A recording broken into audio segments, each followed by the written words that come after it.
सेवा में और आगे बढ़ सकूं, काम कर सकूं और इस बार ये चुनाव हम सबको मिलकर जीतना है। तो महिलाएं उनका मंगलसूत्र बेच दिया जाएगा, ये सब बातें हमारे एक प्रधानमंत्री के जबान से ये आवाजें। के चेहरा थे, चंद्रशेखर थे, राजीव गांधी थे चेहरा, उनको 450 सीट मिला था।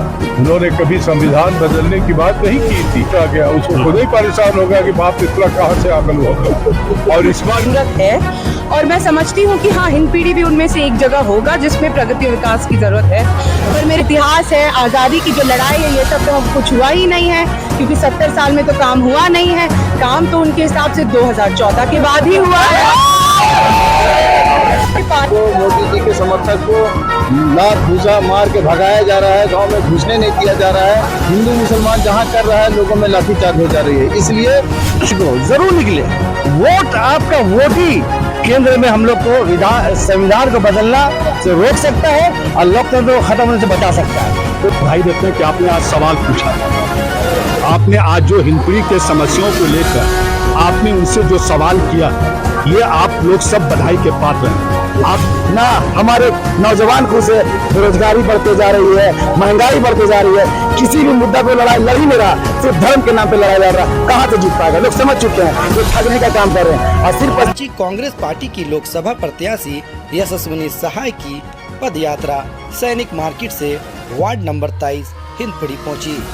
वार्ड नंबर 23 के खालिद उमर के नेतृत्व में उमड़ा जन सैलाब। पूर्व केंद्रीय मंत्री और लोकसभा प्रत्याशी यशस्विनी सहाय भीड़ देखकर हुई गदगद। कहा, यह हिंदपीढ़ी वासियों का प्यार है। यशस्विनी सहाय ने कहा, मेरे पिता का हिंदपीढ़ी वासियों से काफी गहरा रिश्ता रहा है। मैं आपकी बच्ची हूँ, मुझे आप जीता कर लाए, एक अलग बदलाव देखने को मिलेगा। भाजपा पर तंज कसते हुए पूर्व केंद्रीय मंत्री सुबोध कांत सहाय ने कहा, यह देश गांधी का है, गांधी की चलेगी, गोडसे की नहीं। समझदार लोग समझ गए हैं कि मुझे क्या करना है। इंडिया गठबंधन का जो चुनाव हुआ है, देशभक्त और अंधभक्त के बीच में हुआ है। देशभक्त जीतने जा रहे हैं और अंधभक्त हारने जा रहे हैं। क्या कुछ कहा, सुने। मेरा बचपन अब चुनाव के दौरान आई हूँ, प्रत्याशी के तौर पर आई हूँ, बहुत अच्छा लग रहा है।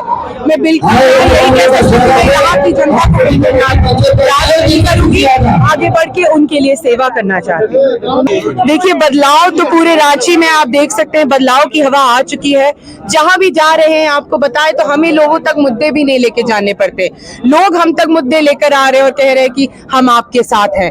ये है लोगों के अंदर की बात, क्योंकि 10 साल में जो लोगों ने विश्वास दिखाया है वो ठग गए हैं और उनका दिल टूटा है और ये बात दिख रही है सबको। आप यशस्विनी जी शुरू से हिंदपीढ़ी में आ रही है, जैसा कि आपने कहा बचपन से आ रही है, हिंदपीढ़ी शुरू से ही मूलभूत सुविधाओं से वंचित रहा है।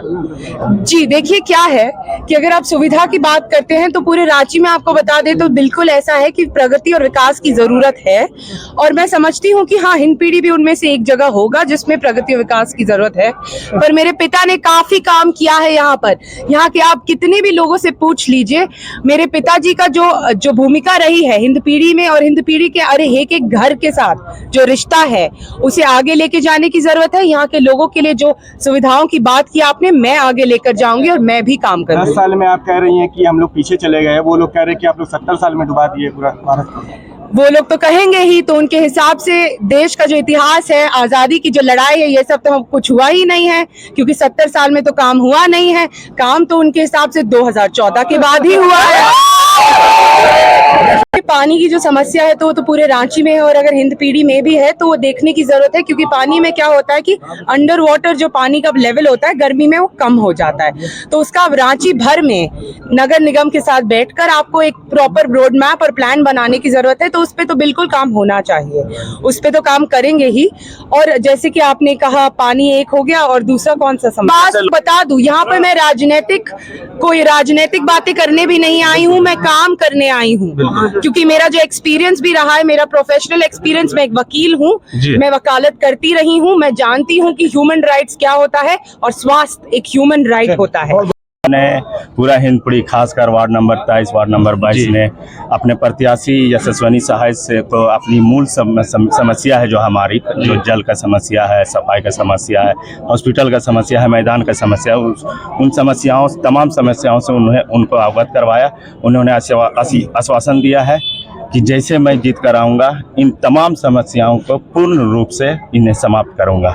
उनकी और हम लोगों की ख्वाहिश है कि हमारे लोकप्रिय सांसद पूर्व सांसद जो रहे हमारे माननीय आदरणीय और खासकर हिंदपीढ़ी के गार्जियन श्री सुबोध कांत सहाय जी की जो प्रत्याशी है, उनकी सुपुत्री सुश्री यशस्विनी सहाय, मैं उनको दुआ करना चाहूँगा अपने तमाम हिंदपीढ़ी की तरफ से कि वो जीत कर आए। हिंदपीढ़ी के लिए बिल्कुल, जब मुझे अपनों ने ही लूटा, हमारा ही घर में बहुत कुछ की कमी है, तो अभी हम लोगों का सिर्फ और सिर्फ ये मकसद है कि जो बीजेपी को हराएगा उसके आधार पर हम लोगों उनको वोट देंगे। यशस्विनी से के आने से कुछ बदलाव होगा? बिल्कुल बदलाव होगा। आज पूरे हिंदुस्तान में बदलाव की लहर दौड़ रही है। खाली जी वर्षों पुराना सपना पूरा होने जाएगा, क्या कहेंगे? अल्पसंख्यकों के क्षेत्र में दौरा कर रहे हैं सुबोध जी और यशस्विनी जी। अल्पसंख्यकों से तो वोट ऐसे ही मिला, क्या मकसद है? बहुसंख्यकों की तरफ क्यों नहीं जा रहे हैं? देखिए, जब प्रथम चरण हुआ था, शुरू में जब प्रथम चरण हुआ था उस समय 102 सीटों की मतदान हुई थी। उस समय जो रेशियो था, वोटिंग परसेंटेज था, करीबन हर लोकसभा में 30% 35% का वोटिंग हुआ था। उसी समय से बीजेपी का जो जुमला था वो एक ही कम्युनिटी को टारगेट करने लगा। पहले चरण के बाद वो सिर्फ एक ही कम्युनिटी को, मुस्लिम को टारगेट करने लगा कि जितनी भी संपत्ति है, जितनी भी उनका जगह है, इतना तक कि बोला गया था कि जितने भी हमारे बहुल संख्यक के जो महिलाएं उनका मंगलसूत्र बेच दिया जाएगा।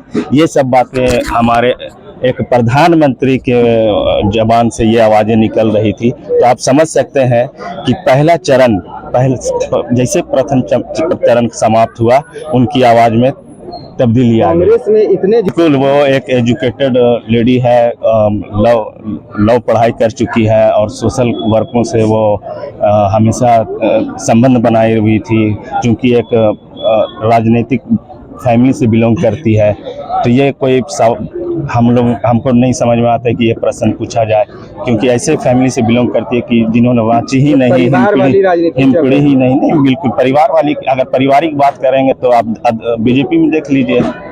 बीजेपी जो बिल्कुल वो बात मैं नहीं कह रहा हूँ, मैं आप बात कर रहा हूँ कि वो नई बेटी है, वो पुरानों को ना काम मिलना चाहिए था, मौका मिलना चाहिए था। बिल्कुल वैसा ऑप्शन कांग्रेस पार्टी ने से लोगों का नाम आया था, चले गए। तो पहला में यशस्विनी सहाय का नाम चयन हुआ तो कांग्रेस पार्टी ने उनको सेट और सीपी सिंह जो है टोपी पहनाने का काम कर रहे हैं। आज पहली बार हो रहा है ये, इसलिए मैं आपको कहना चाहता हूँ कि जो देश के हालात जी पहले ईमानदारी से कहा जाए तो पार्टी से चुनाव लड़ रही थी, अब आगे बढ़ के जनता चुनाव जीतने का प्रयास कर रही है। जी इंडिया गठबंधन के साथ जी 4 चरण के जो चुनाव हुए हैं, जी इसमें देशभक्त और अंधभक्त के बीच में चुनाव हुआ है। जी देशभक्त आज जीतने जा रहा है और अंधभक्त का जो वोटिंग परसेंटेज है वो घटता जा रहा है। यही फर्क आपको देखने को मिलेगा और निश्चित तौर पे एनडीए का जो सीट घटेगा और आने वाला 4 जून को इस देश में गांधी की सरकार बनेगी। इंडिया गठबंधन मोदी जी की बात छोड़ दीजिए, जी उसके पहले भी जी डॉक्टर मनमोहन सिंह कभी प्रधानमंत्री के चेहरा थे। जी सोनिया गांधी को प्रधानमंत्री बनाया गया, सोनिया गांधी ने कह दिया कि मैं नहीं बनूंगी और डॉक्टर बनूंगी। वीपी सिंह प्रधानमंत्री के चेहरा थे, चंद्रशेखर थे, राजीव गांधी थे चेहरा, उनको 450 सीट मिला था। उन्होंने कभी संविधान बदलने की बात नहीं की थी। उन्होंने कहा कि इस देश के 1 रुपये में 4 आना लोगों के पास पहुंचता है, 75 पैसा नहीं। उसके लिए उन्होंने काम किया। यही फर्क है। 4 लाख वोट से संगठन को उनको करना क्या है? वो तो मोदी जी के नाम पे लड़े थे 7 लाख वोट आ गया, उसको खुद ही परेशान हो गया कि बाप इतना कहाँ से आकल होगा। और इस बार भी वही सोच रहे हैं, लेकिन इस बार मोदी जी का काश का हाड़ी जल चुका है, वो नहीं दोबारा। एक और सवाल, पार 400 पार उनका है, इस बार पार्लियामेंट पार होने वाला है। माहौल आप पीछे देख सकते हैं, भीड़ रुक ही नहीं रहा है। यहाँ सभी लोग, सभी पंचायत, सभी कमेटी और सभी नौजवान साथी लोग यहाँ पर अपने प्रत्याशी को देखने के लिए भीड़ उमड़ चुका है। हमको कहीं न कहीं लगता है ये सारे लोग वोटर हैं और ये लोग 25 तारीख को निकल कर भारी मतों से विजय बनाने का काम करेंगे। हमेशा हिंदपीढ़ी अव्वल रहता है हर चीज में और वोट देने में भी अव्वल रहेगा। यहाँ के नौजवान साथी प्यार है, बिल्कुल प्यार है। कहीं न कहीं आप प्यार देखने को आपको झलक रहा है। राहुल गांधी का प्यार यहाँ भी है। आप तो कार्यकर्ता है ना सर? बिल्कुल, मैं कार्यकर्ता भी हूँ और कहीं न कहीं आपको देखने को मिल रहा है सिर्फ ठगने का काम किया जा रहा है। ना अल्पसंख्यक खुश है, ना हमारे नौजवान खुश है। बेरोजगारी बढ़ते जा रही है, महंगाई बढ़ते जा रही है, किसी भी मुद्दा पे लड़ाई लड़ ही नहीं रहा, सिर्फ धर्म के नाम पे लड़ाई लड़ रहा है। कहाँ से जीत पाएगा? लोग समझ चुके हैं ये ठगने का काम कर रहे हैं और सिर्फ और सिर्फ महागठबंधन हर जगह से जीत रही। हमारी उम्मीदवार यशस्विनी साहब भारी मतों से विजय बनेगी और हमारा देश के हालत बदलने वाला है। राहुल गांधी प्रधानमंत्री बनने वाले, राहुल गांधी जिंदाबाद। मैं आपको बता दूं, ये जो लोकसभा का महापर्व आया हुआ है, तमाम लोग मीडिया से लेके लोग परेशान है। अब देख रहे हैं जिस तरह से 10 साल में जो मोदी जी ने जितना भाषण दिया, खाली क्या इस बार जो कह रहे 400 पार, तो इस बार हम लोग को ये खासकर मुसलमानों को मैं एक अपील करना चाहता हूं कि आप 25 तारीख को जरूर निकले। वोट आपका, वोट ही केंद्र में हम लोग को संविधान को बदलना से रोक सकता है और लोकतंत्र को खत्म होने से बचा सकता है। तो ये मुसलमान को देखना होगा, सोचना होगा कि जिस तरह मुसलमान हम लोग खाली आज गोश्त खा के मछली खा होना होगा। और तमाम लोगों में बता दो, अपने घर से जितने भी लेडीज है जो उस लायक है वोट देने के लायक, अगर आपका वोट का जो भी प्रॉब्लम है पहले पता कर लीजिए और इसको जानकारी लीजिए और वोट जरूर दीजिए। इसी तरह को वोट के लिए जरूर निकले, एक एक आदमी निकले और वोट दे और मोदी को ये वोट का चोट से हम लोग हटाने का काम करेंगे। देखिए, ये अश्विनी सहाय जो आज हिंदपीढ़ी में आए हैं, ये पहली बार नहीं है, ये बचपन से आए हुए हैं और ये घर की हमारी बच्ची है और हम लोग बढ़ चढ़ कर इस बार इनको सपोर्ट कर रहे हैं। वोट करना है, कांग्रेस को जिताना है। जिस तरह आसाम के जो मुख्यमंत्री राम मंदिर पे बोले हैं, पता नहीं हम लोग को नहीं समझ में आ रहा है कि इन लोग भगवान को बचाने निकले हैं। अरे भगवान बचाने की चीज है, भगवान के शरण में तो हम लोग हैं, तो फिर भगवान बचाने की क्या जरूरत है? इन लोग भगवान को बचाने नहीं निकले हैं, इन लोग हिंदू मुसलमान करने निकले हैं। इसलिए और पूरी जनता जो है, हिंदू मुसलमान जो जितने सिख ईसाई आदिवासी जितने भी हैं, इन लोग को मनसा को पड़ चुका है।